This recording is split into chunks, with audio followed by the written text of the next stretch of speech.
for our edict-sponsored grand rounds. I'm very much looking forward to our speaker, who many of you know was rescheduled from last January because of a scheduling problem at the last minute. But unfortunately, we can't have her in person here, but at least we still get to have Dr. Boyd join us for this.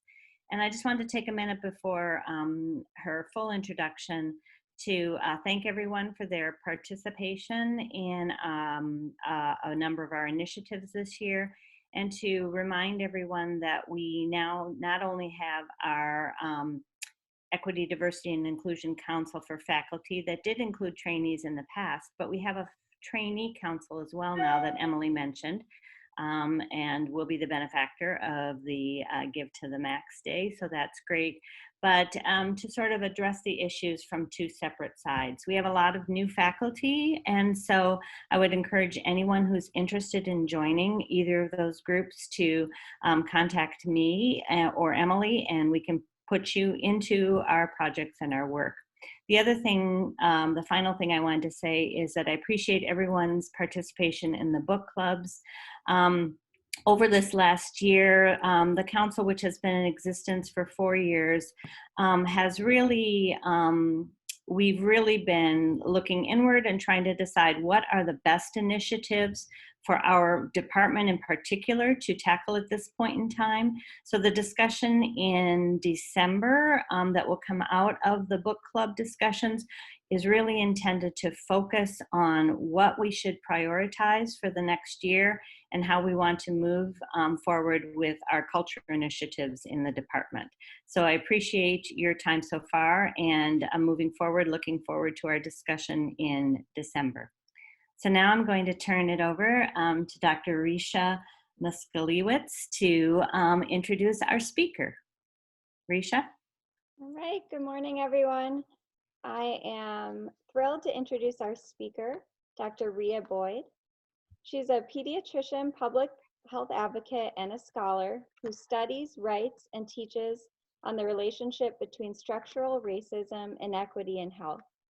She has a particular focus on the child and public health impacts of harmful policing practices and policies. She graduated with a BA from Notre Dame, earned her MD at Vanderbilt University, and completed her pediatric residency at the University of California, San Francisco as a PLUS resident, standing for the Pediatric Leadership for the Underserved. It was there that I got to meet Rhea as her co-resident and became friends. My most vivid memory of her was as we were interns, sitting in a circle, going around sharing what specialties we were all thinking about going into. And when it came around to Rhea, her answer was, I just want to be loud. She knew she had things to say, and she knew she wanted people to listen. And her career thus far has certainly lived up to that mission. After residency, she earned her MPH from Harvard. She has provided witness before Congress. She's recorded numerous interviews, published powerful written works, and lectured throughout the country on what she is passionate about. She serves as the Chief Medical Officer of San Diego 211 and the Director of Equity and Justice for the California Children's Trust. She also provides clinical care as a primary and urgent care pediatrician. So everyone, welcome Dr. Rhea Boyd. Wow, thank you so much, Rhea, for that beautiful introduction, and to Kathy for inviting me. Let me just share my screen so that we can get started. Hold on one sec. Okay, great. I'm so glad that I could join you guys. I wish I could be there in person, but I'm also really grateful that you guys were able to reschedule, because I think this is a really urgent conversation that we should have right now in the middle of the pandemic. So we're going to talk about how this pandemic is actually a part of what we call a syndemic in the United States, which is when you have two epidemics that compound each other. And our epidemic is obviously one around COVID, but also one around racism and policing in particular. And so we're going to talk about these intersecting forms of violence that work to threaten and shorten Black lives, but really all of our lives. And we'll close by talking about the power of protest and what we can do to address racism in pediatrics. I left at the bottom of the slide my Twitter handle, which is an easy way to reach out to me if folks have questions that we don't have time for today. I don't have any disclosures. So let's jump in. If we're going to talk about these intersecting epidemics, I think we have to start here with the reality that inequality is growing in the United States. And my home state of California really leads the way. But across the country, the top 1% of earners holds more wealth than the bottom 80%. Part of that is because wage stagnation is profound in the United States. If you look at the hourly earnings for non-supervisory employees, folks who work, but you're not the boss, you make essentially the same last year that you did in 1973. As a result, the purchasing power of our workforce has barely changed in 50 years. And so the reality is we are all now a part of a generation for whom only half of our children will out-earn their parents. This is really an aberration over the last half century. But we also know that intergenerational economic mobility is profoundly shaped by race and gender in this country. This is data from researcher Raj Chetty, who used to be at Stanford in California with me, but is now in Boston at Harvard. What it shows is that if you look at the green map on the right, is that it essentially pays to be a little white boy who grows up to be a white man in the United States. Because no matter where he lives, he is likely to earn more in adulthood than his parents did when he was a child. Conversely, if you look at the red and orange map on the left here, what it shows is that there's nowhere safe to be a little Black boy who grows up to be a Black man, because virtually everywhere he lives, he is likely to earn less in adulthood than his parents did when he was a child. As Chetty and colleagues summarized, in 99% of neighborhoods across the country, Black boys will earn less than white boys, despite growing up in remarkably similar families. And this is what's really fascinating about this data. Chetty and his colleagues held constant a number of common sources of inequality between these two little boys. These are two little boys who both grow up in households with two parents. Their households have comparable levels of income. It's not just the racial wage gap. Their households have comparable levels of education. It's not just the racial achievement gap. And they already have comparable levels of wealth. This intergenerational mobility gap is not just from the racial wealth gap. And maybe even most strikingly, they live on the same city block and go to the exact same school. It's not just residential segregation, which is a major driver of racial health inequities in this country. So what is it? What they found is that intergenerational economic mobility gaps are the smallest between white boys and Black boys in areas of the country where there's low racial bias among whites, where white folks are less racist, and where there's high father presence in Black neighborhoods. Now, this isn't father presence in your home. This is father presence just on your city block. And so we have to ask ourselves, what's the relationship between white folks' racism and father presence in Black communities? And then we have to come to confront even casual forms of white folks' racism, or what the Root journalist Michael Harriot calls white collar crime, CALLER. When white folks call the police on Black folks just for existing in public, it not only invites potentially intimidation, violence, or arrest into the life of that individual, but if that individual is killed as a result of that police encounter, or suffers a chronic disability for which they have to be hospitalized prolonged, or is arrested as a result of that encounter, and they're a father, it then extracts a Black father from that neighborhood. And the impact is not just on that individual father, but it reverberates out intergenerationally across the economic mobility of the entire community.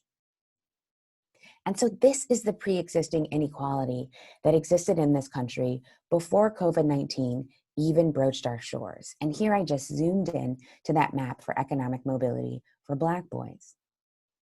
If you then overlay current spots for COVID outbreaks, you see that it aligns closely to areas where the intergenerational economic mobility gaps are the widest between Black and white boys in this country. Most of our focus in the pandemic, kind of nationally, has been on what it means to adults. As this data from the Kaiser Family Foundation told us, the Black, Latinx, and Asian subpopulations have the highest rates of COVID hospitalizations and COVID deaths. And this was data looking at 50 million EPIC patients. But what we know as pediatricians is that children are not immune to the ways that racism harms health. And so as we've seen, this is data from the CDC, the children who are hospitalized are also predominantly Black and Latinx, up to 75% of youth. Black and Latinx children also make up the vast majority of children with multi-inflammatory syndrome.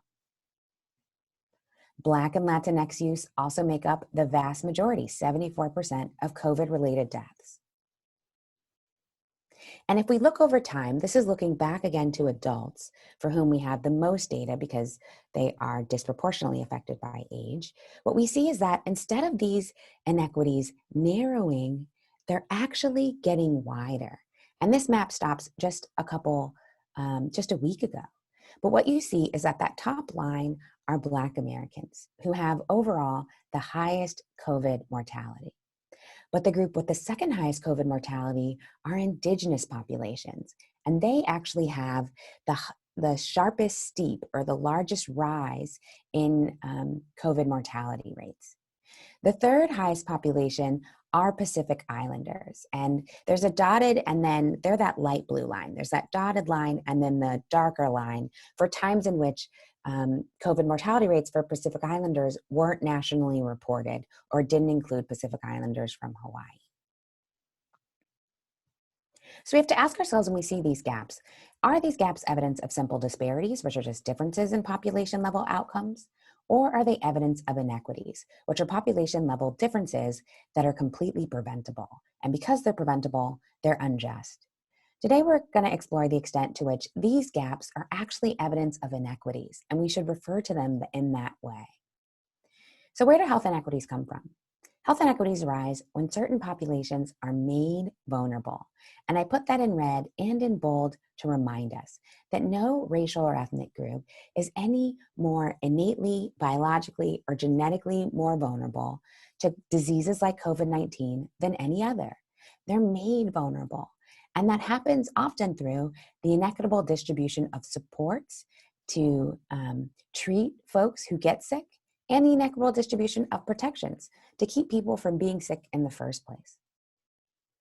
So when we talk about COVID-19, we still continue to describe the risk factors for COVID complications and early mortality by these factors, things like chronic underlying illness like heart disease or diabetes, advanced age or being elderly, and lower socioeconomic status or living under the federal poverty line. But we also have to acknowledge the ways that residential segregation has profoundly shaped the racial distribution of heart disease in this country, or how chronic exposures to discrimination increase rates of hypertension among certain racial ethnic groups, particularly African Americans. How environmental racism determines who breathes in clean air and who breathes in toxins, and thus shapes the racial distribution of asthma in our communities.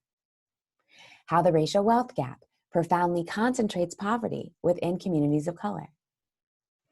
How toxic stress and early exposures to adversity can build up over a person's lifetime, raising your allostatic load such that your organs experience greater wear and tear and your cells are weathered, which means a person's cellular age could actually be advanced of their chronological age, and they could suffer complications from diseases like COVID at much younger ages than expected. These are all examples of how structural racism has shaped the racial distribution of COVID-19 in this country. It does that because humans use structural racism to give other humans differential access to goods, services, and life-affirming opportunities by racial group. Taken together, it illustrates how inherited disadvantage, to use a term from pediatrician Kamara Jones, shapes the distribution of COVID-19, not just inherited disease. This shows how both the physical and the structural, the legal, the cultural environment in which humans grow, learn, work, and play shapes not only their health, but the health of their children and their children's children. We're going to give one example of what I mean when I say that racism shapes COVID mortality rates, because although I think it's important to name racism as a driver of racial health inequities, once you name racism as that driver, you then want to identify mechanisms by which it works. Here's one from our current pandemic. So we know that hand washing is probably one of the cheapest, the oldest, and the most important ways to limit exposure to infectious disease. And yet race, not income, is the single greatest predictor of access to clean water in this country. We know that Black American and Latinx populations are twice as likely to lack access to clean water in their homes as white households. And Indigenous populations are 19 times more likely to lack access to clean water in their homes as white households. Here, structural racism is operating through residential segregation and then public divestment in Black, Latinx, and Indigenous communities, which then excludes these populations from equal access to one of the safest and cheapest and oldest forms of infectious disease prevention. And so we have to then understand that access to hand washing is also what shapes the racial distribution of COVID in this country. So when we talk about the inequitable risk of COVID, and I put a star by risk to remind us that we're thinking at the population level about systematic drivers that drive outcomes for groups, not at the individual level where an individual's choices might shape their individual health outcomes. At the population level, the inequitable risk of COVID is not just simply summarized by words like poverty or underlying illness.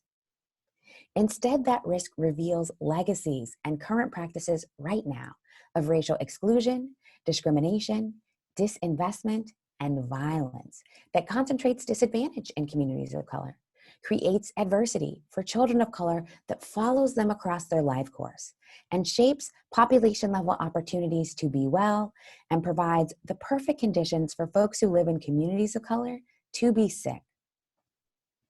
And so that's why, despite the fact that COVID-19 is now the third leading cause of death in 2020, white mortality is still likely to be less than what Black Americans have experienced every year pre-pandemic in this country. This is a chart from the New York Times that adapted data from researcher Elizabeth Wrigley Field. And what it shows is that alarming jump in projected white mortality from COVID-19, which is that dotted line. But then if you look above it, you see the chasm between that jump in white mortality and baseline Black mortality in this country. This chart doesn't even show Black mortality from COVID-19, which, as we've covered, is the highest mortality rate. It doesn't show Indigenous mortality, which they have the highest all-cause mortality rate in this country. So it's likely above the Black line.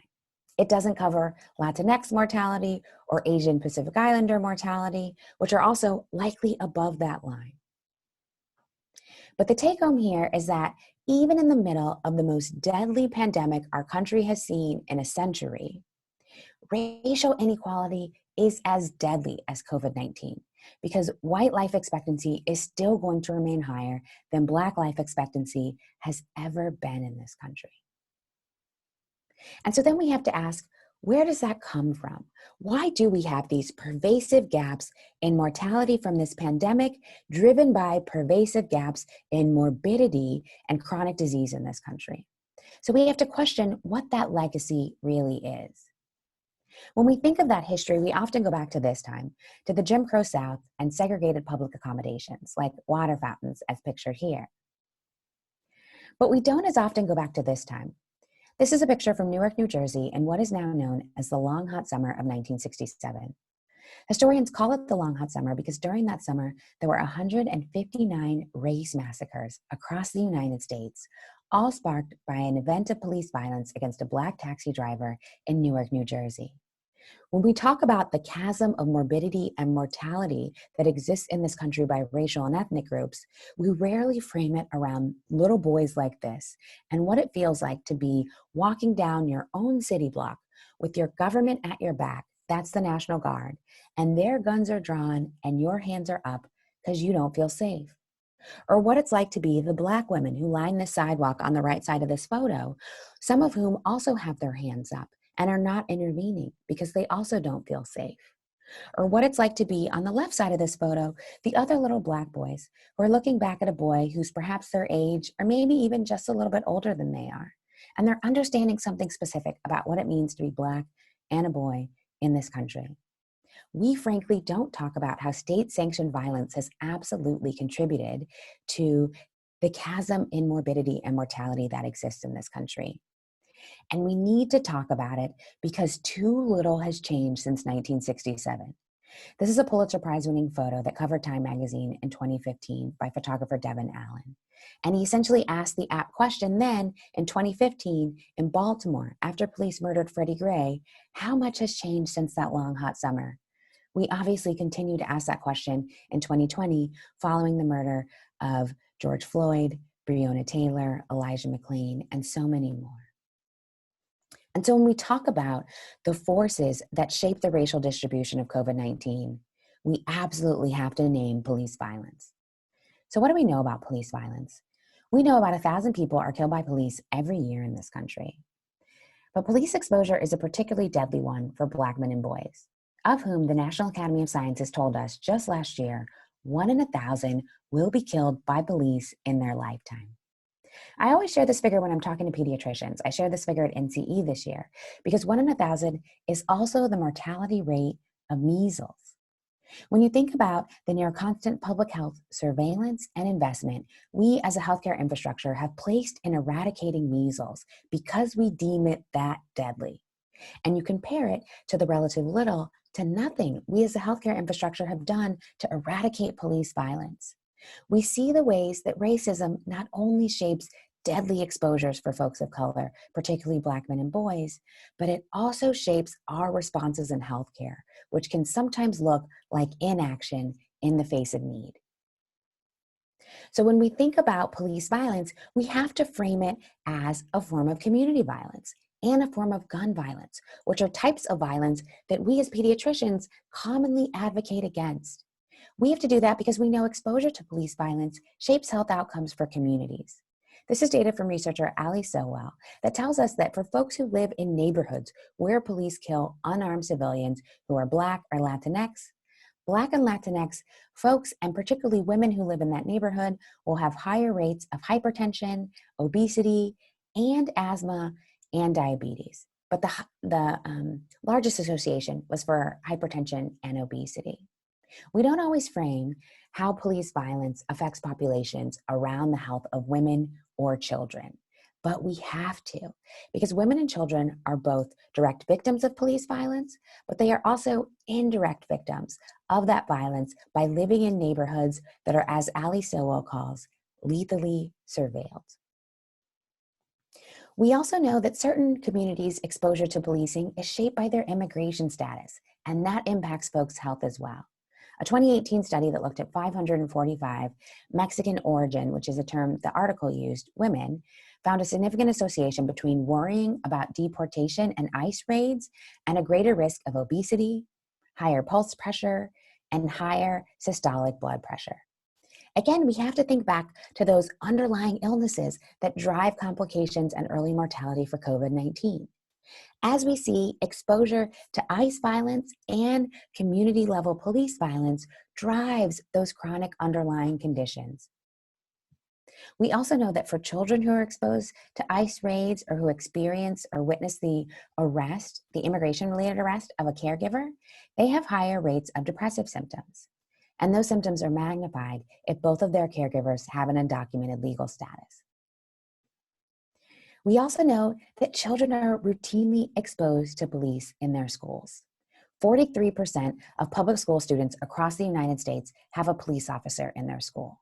But in your state of Minnesota, nearly 1 out of every 3 public school students has a police officer in their school that's paid for by their school district and public education dollars, but no psychologist, no nurse, no social worker or counselor.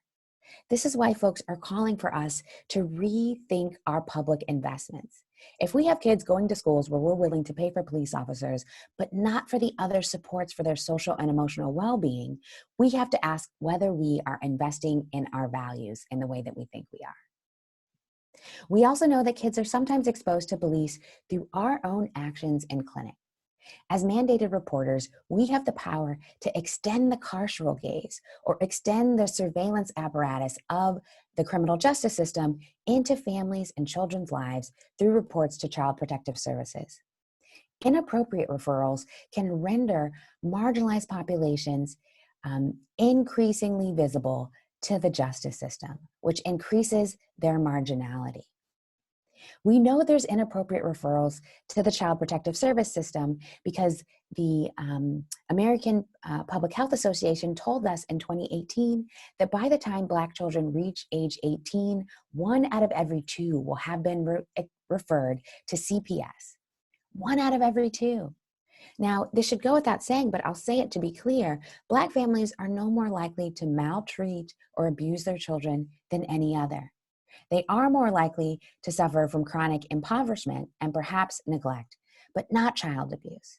And so when we see these inappropriate referrals and a preponderance of referrals for children of color and Black children in particular, we have to own the ways that we have also extended that harmful gaze into families' life that may invite unwanted violence and surveillance into their lives that affects kids across their life course. And then for some youth, they don't even need to be exposed directly to police to have it shape their health. For some, if a police encounter harms, creates a prolonged hospitalization for their caregiver or kills their caregiver as a result of that encounter, they may experience that as caregiver absence or as a transition in custody. It's those things that then link even routine police encounters to events associated with loss or stress. And as a result, that then can shape their well-being. So the violence of policing ultimately separates kids from the social networks on which kids rely and in which they thrive. And the violence of racism and the many structural inequalities racism creates at a population level impairs and disappears or takes away children's caregivers. That is why racism is a critical root of childhood adversity and of toxic stress. And that's why racism then is a devastating root of chronic undertreated disease and completely preventable premature death. In short, racism kills people.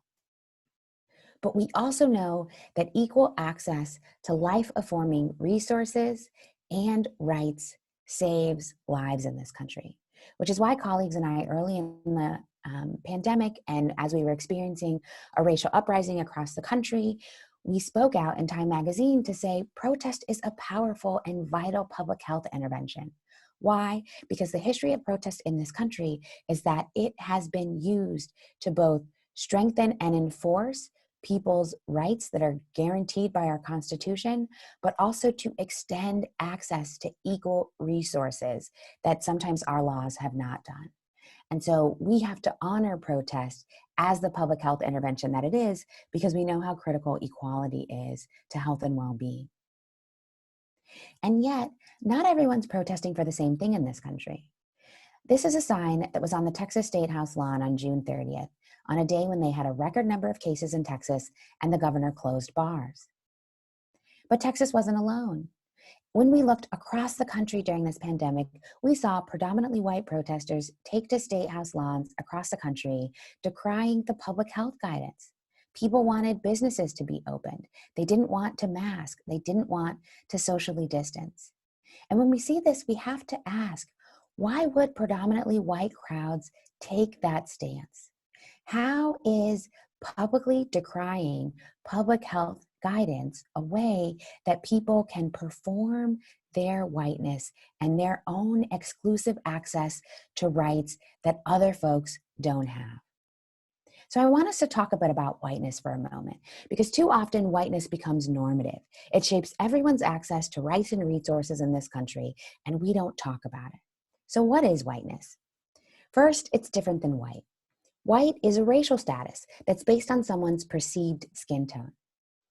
Whiteness is the structural apparatus that then confers certain privileges or advantages on folks with the perceived white racial status, such that they, through laws and norms, can be empowered, normalized, favored, and rewarded as a population.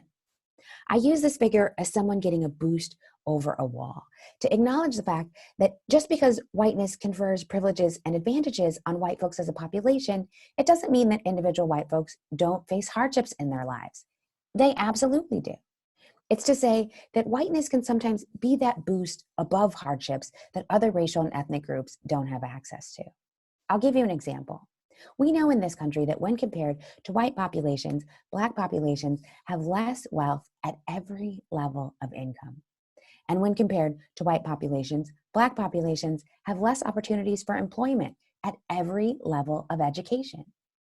Those are examples of how whiteness can be that boost that some white folks need above their income level or their education level for access to wealth and employment in ways that other racial and ethnic groups are not allowed. And yet, whiteness can also portend a disadvantage to white folks.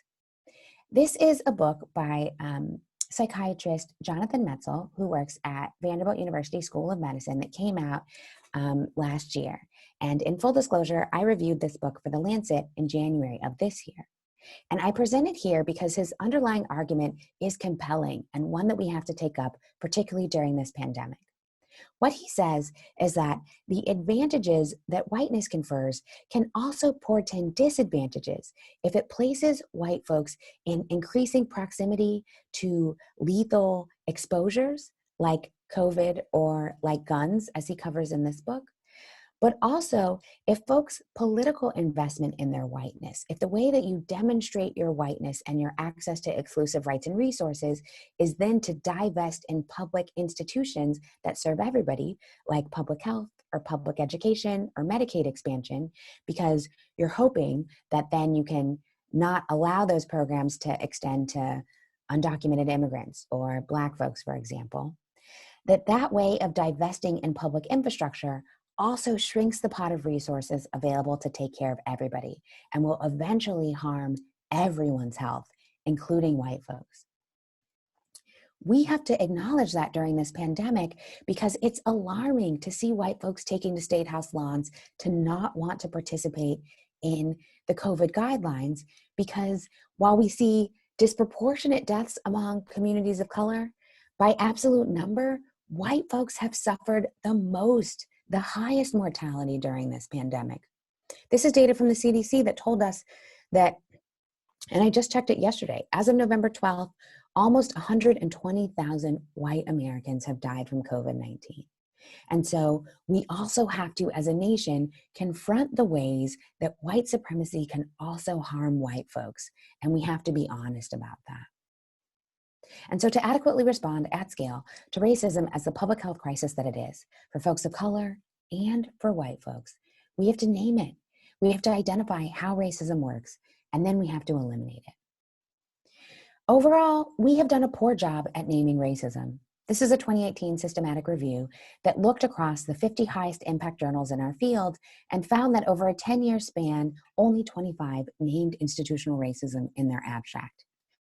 And what's more, only 16 of those 25 actually used institutional racism as a core concept, as a core driver of health outcomes. Once we name racism, we then have to identify how it works. And as we covered, it works through these legacies and practices of exclusion, discrimination, disinvestment, and violence. If we don't identify the mechanism by which racism harms health, then our research and our clinical practice effectively participates in what we call patient blame. If we don't say that racism is driving these racial health inequities, then the tacit assumption is that it's something about the behaviors of those specific racial groups that's driving those gaps. And it's simply untrue. One common and accepted form of patient blame is the undue focus we as a field have placed on patient mistrust as a potential driver of racial health inequities. You hear it all the time. We hear it right now around the COVID vaccine, that Black folks might not get the vaccine because they mistrust the medical system. It's certainly true that communities of color, and Black folks in particular, have more mistrust for the medical system than others. And so, as colleagues and I said in Health Affairs earlier this year, while patient trust absolutely shapes healthcare use behaviors and is an important part of the patient-physician relationship, I put this in red and bold. The persistence of racial health inequities across every major health index tells us less about what patients have failed to feel, trust, and more about what our systems have failed to do: eliminate racism. To be clear, patient trust will never solve racial health inequities or narrow gaps in outcomes. I want to say that again. Patient trust will never solve racial health inequities. We have the direction of that relationship backwards when you suggest that it will. Ending racism solves racial health inequities and then can help bolster trust among groups who have been mistreated by our healthcare system. But we must start with eliminating racism. So how do we do that? To effectively eliminate racism, we as a field have to contend with and move towards abolition. When we talk about abolishing racism, an important place to start is with truth, reconciliation, and reparations. We're lucky to be a part of a profession that has tried to take on truth and reconciliation. Just earlier this year, the AAP wrote an article acknowledging times in pediatrics in which they excluded African Americans for participating in our professional association. The next step after you acknowledge a way in which you've excluded folks or you've benefited from racism is then to offer to repair that harm, reparations. To quote one of my favorite pediatricians, Dr. Mona Hanna-Attisha from Michigan State, as she said in New York Times earlier this year, surviving life's hardest blows shouldn't be celebrated or even expected. Recovery and reconciliation requires reparations and resources. We can't just expect communities to be resilient. We have to actually offer folks justice. And so one way to offer justice is to redistribute wealth in this country, because we've covered those intergenerational mobility gaps. And the consequence of that is that for every dollar of wealth held by a household with white children, households with Black children only have 1 penny. Some people say that one way to cover that enormous chasm in wealth distribution is to raise the minimum wage. Raising the minimum wage is enormously important, and it will benefit Black Americans. But to be clear, and this is a quote from the Roosevelt Institute's report, it won't change the fact that $1 of income in Black hands buys less safety, less health, less wealth, and less education than $1 in white hands. So we also have to talk about what it means to repair the enormous chasm in wealth that exists in this country through direct reparations for certain racial and ethnic groups who have suffered racism's harms over centuries. And we also have to talk about what it means to confront racism and the ways that it renders the resources Black folks do have less beneficial. One way that we could approach this is this schematic, right, that talks about why we tend to talk about equity now more than equality. So we'll go through the example for folks. So if racism is a barrier to watching a baseball game, for example, equality would offer everyone the same box. Universal healthcare might be that example, where you have a universal equal intervention that everyone receives in the same way. While that will help some folks receive healthcare who were previously excluded, it won't help everyone, particularly folks, for example, who live in rural areas or who don't live proximate medical centers. Oops, this is out of order. So then we could do equity. An equitable response would then be to respond to the specific harms that certain communities face disproportionate to others. One example during the pandemic could be to universally test for COVID, but specifically target communities affected by segregation, because we covered the ways that segregation drives risk for COVID. But you don't then get rid of the disproportionate exposure that happens for certain communities of color. And so we might then think about abolition as a form of liberation, where you actually get rid of the fence altogether. That could look like perhaps mandated worker protections, where we ensure that every laborer, regardless of their status, has equal access to PPE, paid sick leave, and hazard pay. I think the next edge of that has to be love. If we're going to be a caring system, I think we have to talk about what it looks like to actually have folks to feel loved by the care that they receive. During this pandemic, as we experience a shortage of PPE, I think one way that we can demonstrate love is to actually share the PPE our workforce has been prioritized to receive, because we acknowledge the fact that our workforce is also predominantly white, and other essential laborers are predominantly folks of color and mostly women of color. If we're able to share PPE, then that would be a profound anti-racist intervention, because even in the face of our own need, we would acknowledge the disproportionate need of others. Ultimately, I think love has to be the metric by which we measure our health system's performance and the impact of the care that we're providing. And yet, we have to acknowledge that there's something flawed about the ways that we usually look at that schematic. And what's flawed about it is that it pretends that it's the different heights of the individuals that affects their ability to see the game. That then reinforces the notion that there's something innately, biologically, foundationally, inherently different about groups, which is untrue, as we've covered.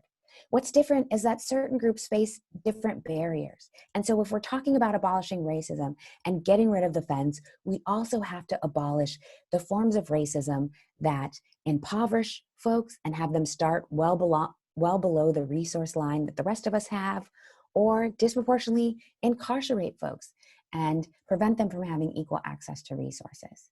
We have to confront the ways that inequality is actually created rather than innate. And this is data and a figure from psychiatrist Nicholas Barcelo and from artist Aria Galili. We also have to confront whiteness. So at the end of that long, hot summer of 1967, President Lyndon B. Johnson put together a commission called the Kerner Commission. The Kerner Commission was named after the chair of the commission, who was the then governor of Illinois. It was comprised of 10 members, 8 of whom were white men. And what they said in their report is striking and very relevant for today. They were charged with the question, why was there such an uprising, such that we had 159 race massacres in that year? Following the recent uprising we've had in this country, I think it's important to return to the reason there are racial uprisings that they hit on. As they said, this is our basic conclusion. Our nation is moving towards 2 societies, one black, one white, separate and unequal. But this deepening racial division is not inevitable. The movement apart can be reversed. Choice is still possible. But what white Americans have never fully understood, this is the part by the asterisks, but what Black Americans can never forget, is that white society is deeply implicated in the material conditions that impoverish and create illness in Black communities. White institutions created those material conditions. White institutions maintain those material conditions. And as a result, white society then condones the health inequities that exist on the other side. And so we have to confront the ways that whiteness harms health for communities of color, contributes to national uprisings and unrest, and harms the health of white folks. One way that we can move towards abolition is to truly take up our own charge in our own institutions to be a space that's free from police violence. This is an example that's happening right in my own backyard at our county hospital in San Francisco to remove police from our county public health system. We also have to talk about what it means to remove police from our children's schools so that they can learn without the threat of surveillance and violence. We have to talk about what it means to build sanctuary. Harvard historian Leah Wright Rigueur said earlier in this pandemic, Black people live without sanctuary in the United States. And my colleagues and I in the New England Journal added the fact that the context for that is that Black folks live without sanctuary from the intersecting forms of violence that threaten and shorten our lives, whether that violence is the physical violence of policing or the structural violence of inaccessible healthcare. We have to make sure that when folks seek our care, it is a sanctuary from forms of racism and violence that harms folks. And so what we have to ultimately do is advance anti-racism in the tradition of Angela Davis. As she says, in a racist society, it's not enough to be non-racist. We have to be anti-racism because, as Kamara Jones taught us, institutionalized racism often shows up as inaction, as doing nothing.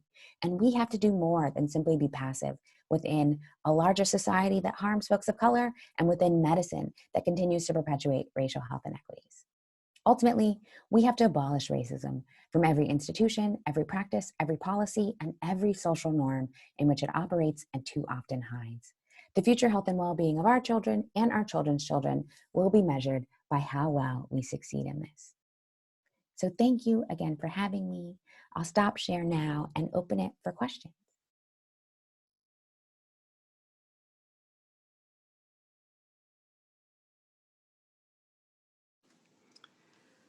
Thank you so much for that, sobering in some ways talk and call to action, certainly, that I think we've all been trying to answer for certainly the past several months. I think in Minneapolis, we've really been thinking hard about what we can do to confront racism in our own institution and in our community. I know one thing that I certainly struggle with is it's such a big problem. What are individual actions that we might take in the moment, or how can we stack up our little actions to add up to something big? It's a good question. As I said in the middle of the presentation, this is kind of a population level overview of major structural drivers. I think when I present it that way, people often say, like, what can individuals do? This is probably one of the most common questions I get. And I want to underscore the fact, and I think you highlighted this, that really these larger structural drivers are driven by individual choices that we all have control over. And so one, I want to say that big things that may seem big, like police-free hospitals or police-free schools, are actually just the work of individuals sitting down, making a meeting, writing a proposal, and bringing it before the bodies that get to decide. That's how we have tried to remove police from our public health department. It's how a public school in Oakland worked to remove police from Oakland Unified School District. It starts with individuals. And I think if we only conceptualize our role in addressing racism as what we do in the 7 to 15 minutes we have with patients, we'll never do enough. We have to think about our role as pediatricians beyond that moment. And, among medical specialties, and I've had kind of the honor to talk to many different groups across since the pandemic, among medical specialties, pediatricians actually do a great job of thinking of our role outside our actual individual clinical encounters. We're the reason there's helmets for bikes. We're the reason there's seatbelts in cars. And so I think continuing to stretch outside the typical lanes of our advocacy to now think about what it means to champion anti-racism in policies at our institution and legal level, I think is our next level of work. Thank you so much. Okay, we've got some questions coming in. The first is from Dr. Rebecca Schleifer, who is in our Division of General Peds and Adolescent Health. She says, thank you so much for this powerful talk, Dr. Boyd. The recent executive order from the current administration is troubling in many ways. And she's linked, I think, the executive order about education. Can you talk a bit about your reactions to this executive order and how, if at all, it has impacted your work? Thank you, Rebecca, for that question and for tweeting out a reminder for folks to join this grand rounds. That executive order was devastating and really scary for folks like me who teach about the effects of racism on health. Essentially, what it said is that for entities that receive federal funding, they could no longer participate in anti-racism and anti-sexism trainings because it labeled those types of trainings racist and sexist. One, I think that's completely untrue, I'll just say, because it's important to say that that's not true. These trainings are meant to dismantle those forms of oppression by calling them out and naming them and then identifying how they work. I'll also say that it has affected my work and work of my colleagues, where we have had to change talks, sometimes cancel talks that were scheduled because the health departments received federal funding. So the results of this election, many people were looking to this election for a number of reasons. And this is just one reason folks like me were really looking forward to a Biden-Harris administration so that our country could continue the really critical work of educating ourselves about how racism has really harmed all of us during this pandemic and outside the pandemic. So I'm grateful that the new administration will likely rapidly overturn that executive order. Our next question comes from Dr. Andy Barnes, who's one of our developmental behavioral pediatricians. Health inequities are larger for children of color in Minnesota than almost anywhere else in the United States. Can you speculate about why this might be? That is really interesting. You know, I am not as familiar with all of the racial health inequity data for Minnesota, but I'll say the drivers of racial health inequities, some of the major drivers for racial health inequities are things like residential segregation. So if Minnesota, like much of the country, is a state that is extremely segregated, and if that segregation has resulted in resource inequities for communities, and then is bolstered by maltreatment of communities, by actual discrimination, which also drives racial health inequities, then that may be something that Minnesotans should look more into. I think when I had the honor of talking to Congress about what we could be doing about racial health inequities, I said segregation, because we don't talk enough about the ways that segregation, first of all, that our society continues to be segregated post the civil rights movement, and that resegregation lives everywhere in our school system, in our healthcare system, in our social lives, in our neighborhoods, and that it truly is unequal. That part of what happens with segregation is that folks don't have the same access to the same resources that keep people well. So I would say perhaps look more into segregation and anti-segregation campaigns. And to speak to your initial question, what could we individually do? You know, pediatricians could think about how we contribute or not to segregation in our communities. Where do you live? Do you live in neighborhoods that need more resources and live there to bring your tax dollars there? Do you send your kids to schools that are integrated or have predominantly non-white populations? I think there's something we all could be doing about segregation. Thank you. The questions are flying in now, so I can tell we won't probably get to them all. Peter Scale wants to know where we could learn more about police hospitals. Yes, I shared the slides with Dr. Bendel, and folks can check out how they're approaching it at our public health system here in San Francisco and our county hospital. But essentially the idea is that, you know, even in healthcare, we respond to patient violence with violence the same way the police do, that we don't wield our own tools around conflict resolution, around social and emotional well-being when there's conflicts between patients or between patients and staff. And so we have to explore why we still rely on violence the same way that police do in the community, and if we really think violence is the best way to keep people safe. And so police-free hospitals is both a confrontation with our own infrastructure to support safety and well-being in a clinical care site, but it's also a concrete call to say we need to build up our capacity such that we don't rely on police in that way, so that police aren't just a phone call away from a bedside. Because patients have been shot by police in hospitals. Patients have been hurt by police in hospitals. Some patients who are incarcerated during their visit are shackled during their care. All of that contributes, obviously, to poor health outcomes, and is kind of antithetical to the work that we're trying to do. So the work of police-free hospitals is trying to do both of those things. And they have laid out on their website, I think it's called DPH Divest, but it'll be at the bottom of that slide, kind of lays out their approach. Great, thank you. You touched on this a little bit already. The anonymous attendee asks, research, for example, clinical trials often lack diversity and participation. How do we address trust in the medical field for research? Yes, very fascinating question.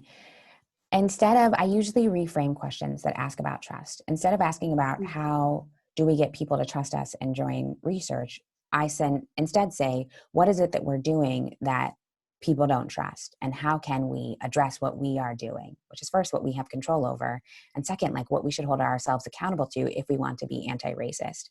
So the first thing is to ensure that there's information to address the information asymmetry that exists between racial and ethnic groups about access to clinical trials, particularly clinical trials that are therapeutic for cancer patients, for example. Like if you're not in a clinical trial, you might not get the latest treatment that you need. So not all clinical trials are just for research, as we know. And so some people don't have information about that, which then means, of course, they're not going to know how important it is for them.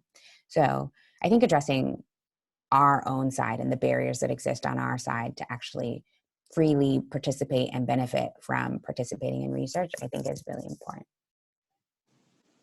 Great, thank you. This comes from Sarah Larson. Thank you for your great presentation. You highlighted the importance of high father presence in neighborhoods for Black children. How can I try to promote the importance of fatherhood when I'm interacting with families as a beginning level clinician? This is a great question, Sarah. Thank you for it. One, I didn't include this slide in this presentation, but it's called relationship-centered healing. It's where instead of, we have like person-centered care and patient-centered care. Relationship-centered care says what you're focusing on that interaction is not your relationship with the patient or the patient doing what you said. It's that they feel a tighter bond with their caregiver.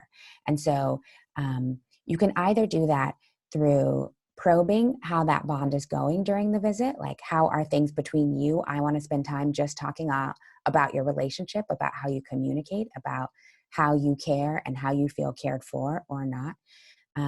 But also thinking about the resources you have at your disposal to strengthen those relationships. For example, one resource that I really love is respite for caregivers. So caregivers get a break if they have a child who has special needs or chronic illness. We have a special insurance program here in California that can provide respite for caregivers.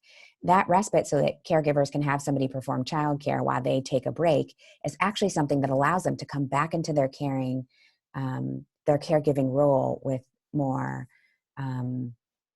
rest, so that they're able to be more present.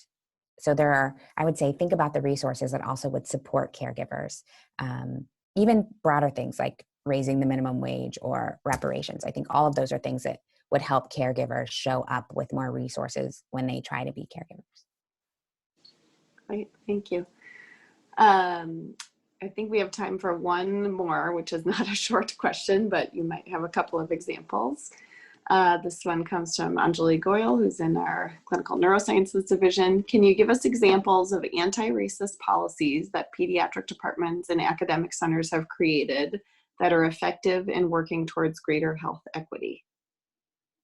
Yes, and thank you guys for all of these incredible questions. So one is police-free hospitals. I mean, I am serious when I mean that that is an anti-racist health intervention, and it's really critical. So I would charge everybody to spend more time thinking about how that can be taken up at your own clinical sites. Others are often around education. People usually start with training so that we all better understand the connections between racism and health, and then kind of institutionalize that understanding as a professional competency in our training programs. So the other can be around education. I'd say the third is often around workforce development. I think we are still at the beginning of acknowledging the ways in which we can advocate more broadly for an anti-racist society, or more broadly against police violence, which we should be doing. So many people often start with our own workforce and try to increase diversity in our workforce as an acknowledgement of the ways that we have excluded populations from participating. So those are common ways, but I would want us to stretch into ways like around police violence if we could. Wonderful. Thank you so much. I suspect we could probably do questions for another hour, but we'll try to keep to our usual Grand Rounds time slot. So just thank you so much for joining us and sharing your expertise. And for those who will get you in touch with Dr. Boyd other ways if you have things you'd like to connect with her about. Have a great day, everyone. Thank you guys so much for having me. Bye. Bye.